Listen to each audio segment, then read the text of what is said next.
Hi. Canada to India 18 ತಾಸು flight journey.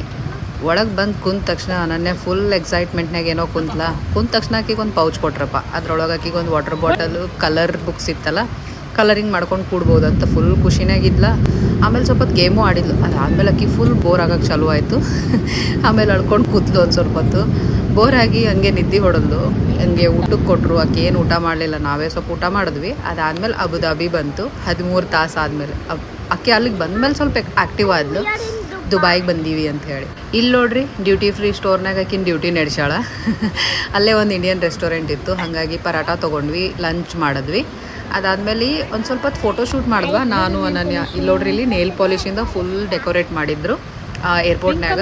ನಾವು photo shoot ಮಾಡ್ಕೊಂಡು ನಿಂತಿದ್ವಿ. ಅಲ್ಲೆಲ್ಲರೂ ಬೋರ್ಡಿಂಗ್ ಮಾಡಕತ್ತಿದ್ರು. ವಿನಯ್ ಬೈಯಕ್ಕೆ ಚಲೋ ಮಾಡಿದ್ರೆ ಹಂಗೆ ಓಡೋದ್ವಿ. ಫ್ಲೈಟ್ ಹತ್ತಿದ್ವಿ. ಫ್ಲೈಟ್ ಏನೋ ಭಾಳ ಚಲೋ ಇತ್ತು. ನಾ ಏರ್ವೇಸ್ ಯಾವುದಂತ ಹೇಳೋದು ಮರ್ತನಲ್ಲ, ಇದು ಎತಿಹಾದ್ ಏರ್ವೇಸ್ ಅಂತ. ಫ್ಲೈಟ್ ಚಲೋ ಇತ್ತು. ಕೂತ ತಕ್ಷಣ ಆಕಿಗೆ ಕಲರ್ ಬುಕ್ ಕೊಟ್ರು ಅಗೇನ್, ಮತ್ತು ಅದನ್ನು ಮಾಡಿದ್ಲು. ಇಲ್ಲಿ ನೋಡ್ರಿ, ಅಬುದಾಬಿ ಎಷ್ಟು ಚಲೋ ಕಾಣಕತ್ತೈತಿ. ಇವರಿಬ್ರು ಕುಂತ ತಕ್ಷಣನೇ ನಿದ್ದೆ ಹೊಡ್ಯಾಕೆ ಚಲೋ ಮಾಡಿದ್ರ. ಊಟಕ್ಕೆ ಕೊಟ್ಟರು. ನಾವು ಒಬ್ಬಕ್ಕೇ ಊಟ ಮಾಡಿದೆ, ಅವ್ರೇನು ತಿನ್ನಲಿಲ್ಲ. ಹಾಗೆ ಒಂದು ಸ್ವಲ್ಪ ನಿದ್ದೆ ಮಾಡಿದ್ವಿ. ನಿದ್ದೆ ಮಾಡ್ಕೊಂಡು ತೆಗೆಯಷ್ಟ್ರಾಗ ಬೆಂಗಳೂರು ಬಂತು ನೋಡ್ರಿ. ಇಲ್ಲಿ ನೋಡ್ರಿ, ಬೆಂಗಳೂರು ಭಾಳ ಖುಷಿ ಆಯಿತು. ಬೆಂಗಳೂರಿಗೆ ಬಂದು ರೀಚ್ ಆಗೋಣ. ಈ ಏರ್ಪೋರ್ಟಿಗೆ ನಾವು ಫಸ್ಟ್ ಟೈಮೇ ಬಂದಿದ್ವಿ. ಇದು ಹೊಸ ಏರ್ಪೋರ್ಟ್ ಅಲ್ಲ. ಇಲ್ಲಿಗೆ ನಮ್ಮ ಜರ್ನಿ ಏನು ಮುಗಿಲಿಲ್ಲ. ಮುಂದಿನ ಲಾಗ್ನಾಗ ಶೇರ್ ಮಾಡ್ತೀನಿ ನಮ್ಮ ಬಸ್ ಜರ್ನಿ ಹೆಂಗಿತ್ತಂತ. ಬಾಯ್.